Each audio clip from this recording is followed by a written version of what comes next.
my God, democracy is fragile. And so what can happen with that is something else which is really troubling, which is both those parties were violent, the communists and the Nazis. So you find that many people who despise and are frightened of violence, these kind of ordinary people as you categorize them, they're going to vote for a violent party in the Nazis. And they're going to vote for that violent party because they think that the best way of overcoming violence is to have this violent party deal with the other one and sort it out. So actually, there's a paradox that they're voting for a party committed to violence, and yet they're completely against violence. How do you get this? Like, where is the warning sign? What you've got to see is that someone like Hitler comes out of crisis. They only get 2.6% of the vote in 1928, and yet 5 years later, he's Chancellor of Germany at the head of the biggest party. What happens in between? Well, primarily what happens in between isn't just the Wall Street crash and the terrible depression. It's the failure of democracy to deal with the problems that, quote, ordinary people, unquote, feel they've got. There's things that the people want that ordinary politics aren't delivering and democracy isn't delivering. That's the situation, above all, you've got to make sure you don't have.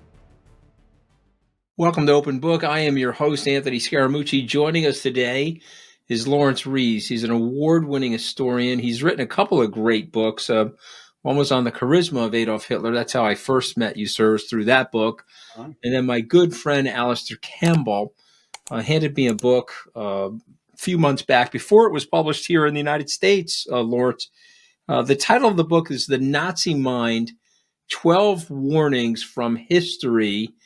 And I have to tell you, sir, I read the book in 2 days. I found it to be incredibly fascinating, eerie in terms of how things go down and can go down in a population.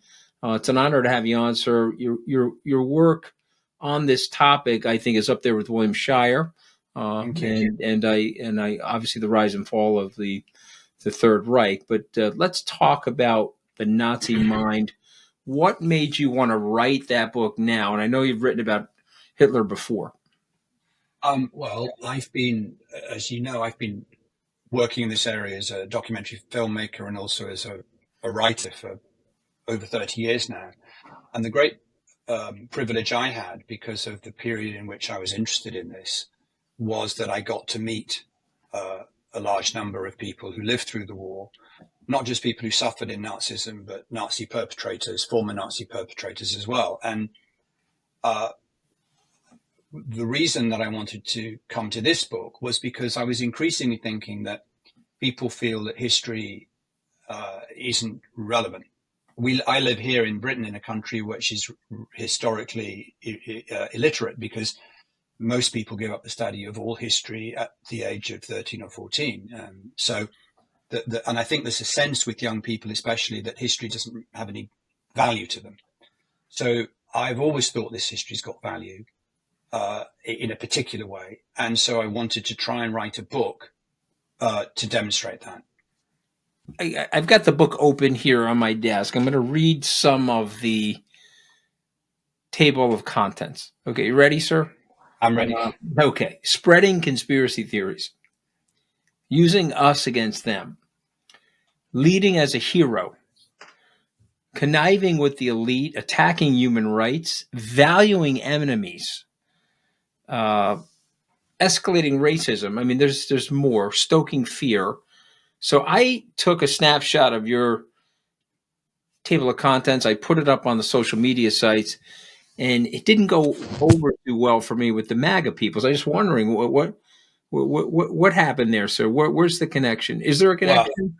Well, as you know, if you read the book, I mean, I'm very careful in it to try and draw these warnings from it. But what I don't do is say, oh, this applies to Trump, or this applies to Erdogan, or this applies to South Korea, whatever. And I don't do that for two reasons. I don't do that, one, because it's incredibly presumptuous of me. I mean, I've spent all this time trying to understand this history. How dare I come along and say, I mean, my goodness, you know better than anybody if you're talking about Trump. You know, how can I possibly say anything of value in terms of this is how this works specifically in this environment? I mean, it would be wrong. But secondly, and almost more importantly, is what I found is that if people read a work like this, they make their own connections in their own mind, as you did. So they make their own connections. They go, hey, that reminds me of this or that. And so the book's been published in all over the world, in France, in Croatia, I don't know, all over.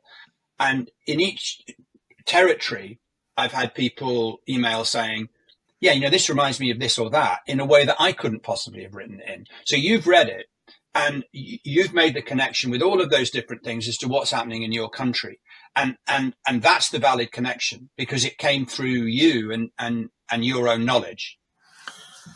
So I want to test a few theories on you, and then we're going to get into the book. But I feel that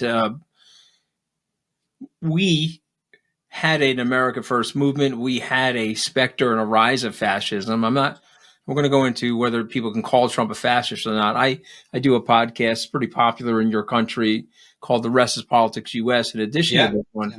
And my co-host, Katty K, if I use the word fascist and Trump in the same sentence, she hits the James Bond ejection seat on me, and I'm left somewhere in the countryside. She believes that that's a bridge too far. Dominic Sandbrook, the historian, believes it's a bridge too far. We'll get there in a second.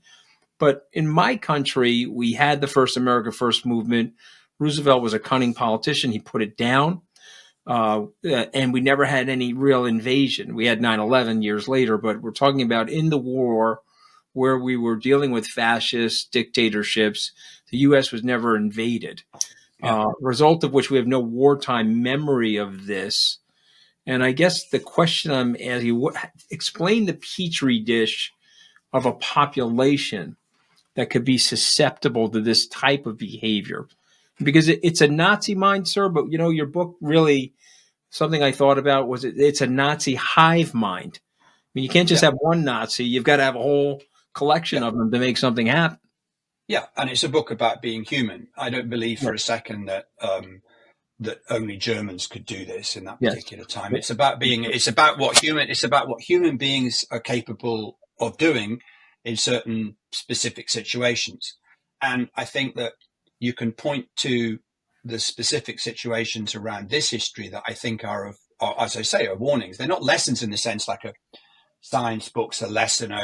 This is proved here. History can't work that way. But I think they're warnings. Like if you go to the doctor and you're smoking 100 cigarettes a day, he's going to say it's not a good idea. And you can say, well, my granddad lived to be 98 smoking, and you can say, yeah, but he's the lucky one. So it's a warning in that sense. But I think that what you've got to see is that that someone like Hitler comes out of crisis. They only get 2.6% of the vote in 1928, and yet 5 years later, he's Chancellor of Germany at the head of the biggest party. What happens in between? Well, primarily what happens in between isn't just the Wall Street crash and the terrible depression. It's the failure of democracy to deal with the problems that, quote, ordinary people, unquote, feel they've got. And so that's, I think, a key warning that you can see as to the kind of way that a figure like that can come through. It's the failure of democracy, perceived failure to deal with a problem or problems that many people feel. And I think you can point to that right across the board. Often it's because they've stoked fear about this dichotomy of them and us. And talking, which I did for the first time with this book, to neuroscientists and psychologists, is the power within us to immediately try and separate people into them and us is one of the reasons we human beings evolved, because we're immediately suspicious in particular situations of, well, what's that? Who's that? And we categorize instantly. And so the sense that there's a crisis, and not just a crisis, failure of democracy, and it's not your fault. The message from these type of leaders is, don't worry, you didn't get into this. It's these people over here. It's this conspiracy, or it's this group of easily identified people that's causing you all your problems. So I think you can begin to see kind of how those sorts of messages can actually bring someone to the fore. Going online with that ExpressVPN is like not having a passcode on your phone. I mean, seriously, who would ever do that? You're basically handing over your entire digital life to anyone who wants to take a peek. When you're on public Wi-Fi, like a hotel, airport, or cafe, you might think you're safe. But you're not. Hackers on the same network can see everything, your emails, passwords, even your bank login. And it doesn't take a criminal mastermind, just a smart kid with a cheap laptop. That's why I use ExpressVPN. It creates a secure, encrypted tunnel between my device and the internet, so my data stays mine. I use it when I travel, when I work from different locations, or anytime I'm on the go. One tap and I'm locked in. And the tech is no joke. It would take a hacker with a supercomputer over 1 billion years to break ExpressVPN's encryption. It works on all my devices. It's rated #1 by top tech reviewers, and for me, it's just peace of mind. Secure your online data today by visiting expressvpn.com/openbook. That's expressvpn.com/openbook to find out how you get up to 4 extra months free. Yeah, I mean, it's troublesome because the democracy is cumbersome. Not to use a cliche on you, sir, but we know what Churchill said: it's the worst form of government until you look at the other governments. But there's something that happens where people feel that they need a strong person to come in and flex. They need a person to clear the field for them. And usually it's a person, as you describe in the book, that's able to create that division, able to create that scapegoat stereotype, if you will. I guess the one thing that blew me away, and it always haunts me, is the very ordinary people. Very ordinary people can take to this. It's not sadists. It's not fascists. It's not masochists. It's a group of ordinary people that are like frustrated with their lives, or they feel left out of something, or they feel some type of economic desperation.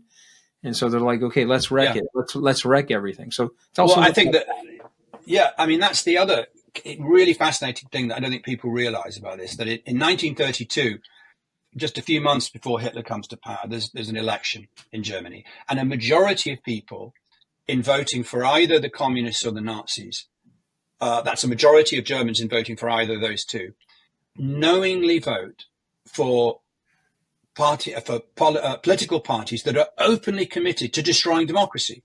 So if you just get your mind around that, this is a cultured nation at the heart of Europe, and a majority of people know that they're voting to not have the right to vote again.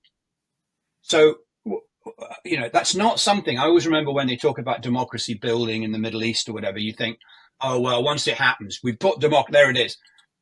My God, democracy is fragile. And so what can happen with that is something else, which is really troubling, which is both those parties were violent, the communists and the Nazis. So you find that many people who despise and are frightened of violence, these kind of ordinary people, as you categorize them, they're going to vote for a violent party in the Nazis. And they're going to vote for that violent party because they think that the best way of overcoming violence is to have this violent party deal with the other one and sort it out. So actually, there's a paradox that they're voting for a party committed to violence, and yet they're completely against violence. I don't know. It's almost like a self-inflicted wound, and you can see it out. People forget this about Roosevelt, but he lived in Germany in his teenage and late adolescent years and read German. And so he heard the speeches from Hitler in German. I think you actually point that out in your last book. And so he knew the trouble that was coming.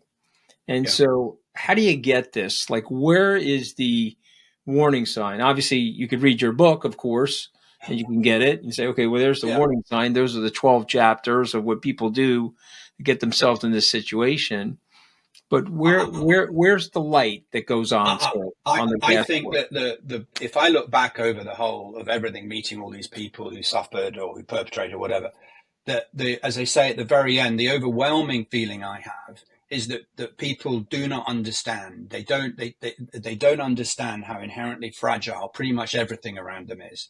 That the huge tendency for people is to be complacent, and we're complacent about our own health. Most of us, we're complacent about our relationships. We're complacent about everything around us. But crucially, we're complacent about the institutions around us.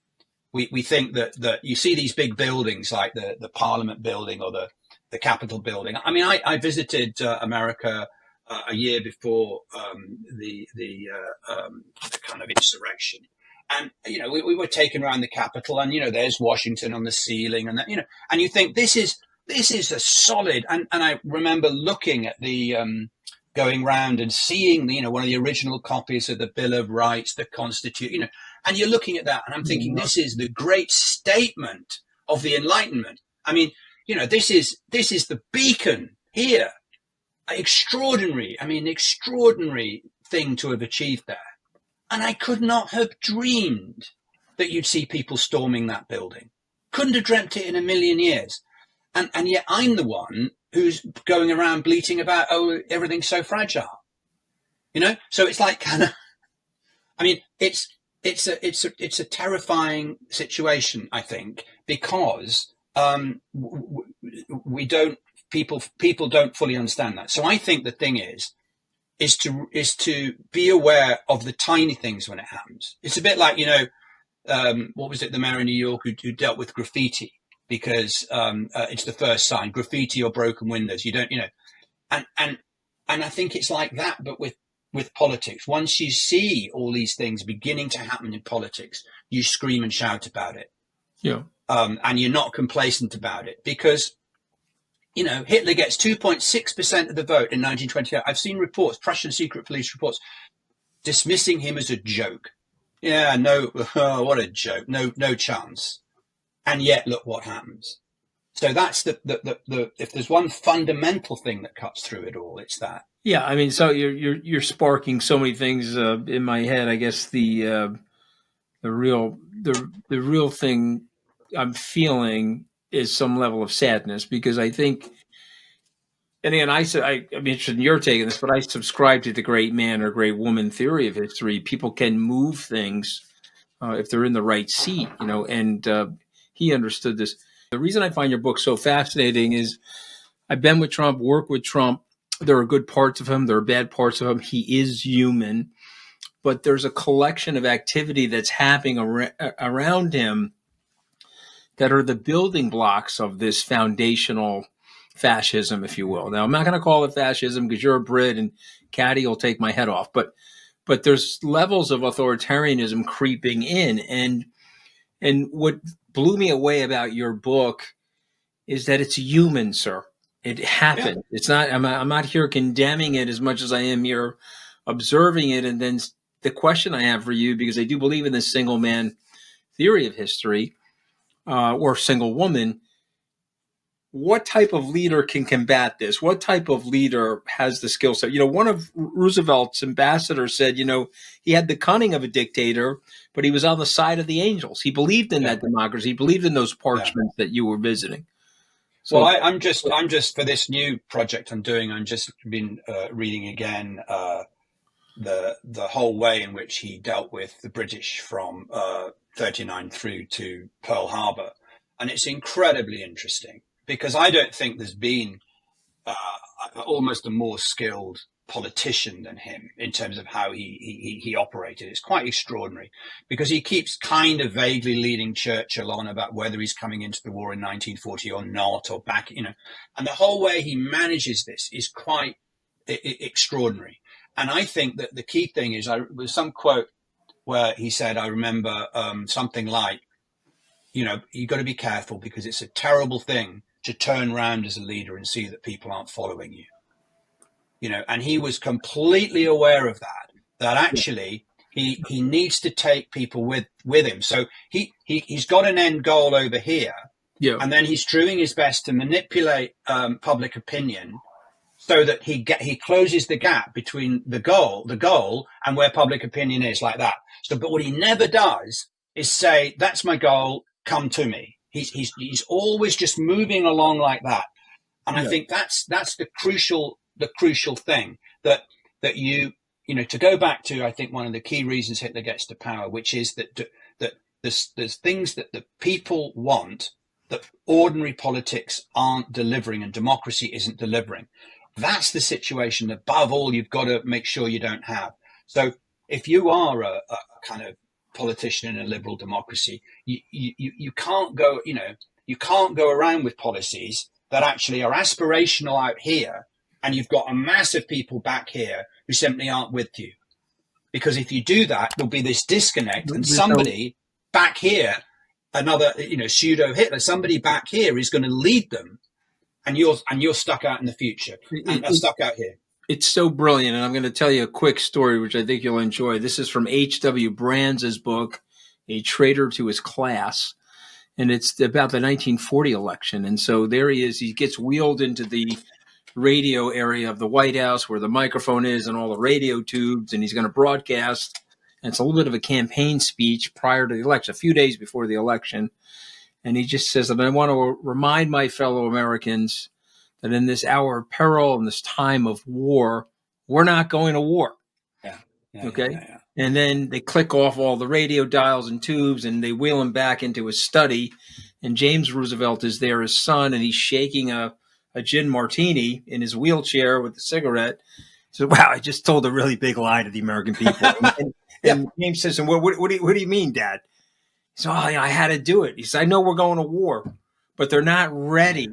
And they're going to go, if Wilkie beats me, they're going to go to war anyway. But I want to be the guy that leads them through this war because I love the American people, and I'm going to help them lead them through the war to victory with minimal casualties, right? This is this whole idea about Lend-Lease and so forth. So, this is a brilliant part of where I think we need to find our leadership today. And in fact, I can tell you just what I for the series I did and book I did called World War II Behind Closed Doors, which is all about Roosevelt, Stalin, and the dealings with the Allies and so on. I talked to Robert Dalek, the great professor and big expert, academic expert in wrote a great FDR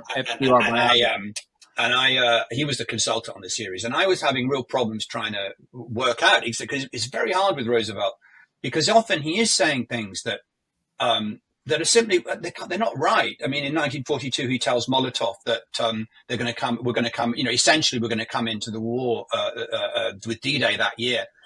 And Marshall's there going, no, and he's just going, no, we're going to manage it. And so I'm going to. I said to Professor Starlight, what, how do you make sense of this? And he said, Laurence, you're overcomplicating. Just imagine you've got a voice in your head 99% of the time saying, how will this play with the American people? Right. Amen. So takeaway, warning. I sort of feel like the book gives us some very real warning. So let's say that you were advising a leader. Let's say I gave you a few minutes with a political leader, and the leader came to you and said, Laurence, I'm worried. There's a specter of authoritarianism creeping into all these societies now, whether it's Orban, if it's Erdogan, if it's some weird things going on in the West. What would you say to me? How would you advise me? Well, I'd essentially say, number one, what I was saying before, which is that what is the big thing that they're focusing on that people, the majority of people, large numbers of people want, that politics isn't delivering? And how can we address that? Amen. And can we address that in a way that isn't going through them and us, isn't going through conspiracy theories, isn't going through kind of deal breaking and so, but how do we actually do what Roosevelt, as you rightly say, did, which is start first and foremost with where public opinion is now and move it, but move it as gradually as we can to where we need to be. Because the problem is that if, especially in a crisis, and this is where a lot of these things come out, and they can be fake crises, that because also a kind of would-be autocratic leader is going to manufacture the crisis. Hitler was always full of this. He always was saying either or in his rhetoric. Either we deal with the Jewish threat, or we're exterminated. Either this or that. So the incredible emotional heightening of fear. I mean, I discovered a quote in a speech Hitler gave, which I hadn't come across. I don't know, it's well known enough, in 1926, where he said, he was talking to people in a private meeting, and he said, you've got to understand, hate is the only stable emotion. Hate is the only stable emotion. And I think that's if you see a common thread through a lot of these things. So who did Hitler say that to? He was at a private members meeting in Hamburg in 1926, I believe. Yeah. Incredible. Sir, I could talk to you for hours, but we at Goalhanger, we limit these things to about 30 minutes because otherwise people don't listen. They have short attention span. So I've got 5 words, phrases. At the end of each one of these podcasts, my producer and I pick out a couple of things, and I want you to give a sentence, if you don't mind, on each. Okay, you ready? Sure, I'll try. All right. History. What we can learn from the past. Yeah, and we need to learn more of it, right? I think we both realize there's a vacuum, which is one of the reasons why I'm inspired. Well, if you live only your own life, you're immensely impoverished because there's been a load of people done it before, and they were human too. Right. Amen. Okay. WW2, World War II. The single most bloody and important struggle in the history of the world, but led to an era of peace and prosperity. Well, only for the West. You tell that to the Poles, and they're not going to believe you. Okay. All right. Well, I mean, this is one of the things I've tried to write. I'm writing about also now. That's my egocentrism creeping in, right? Because help my family. You're right. If you're a Pole, at the end of the war, you swap one dictator for another one, and you weren't free until 1989-90. All right. It took 40 years. The policy. Yeah. So.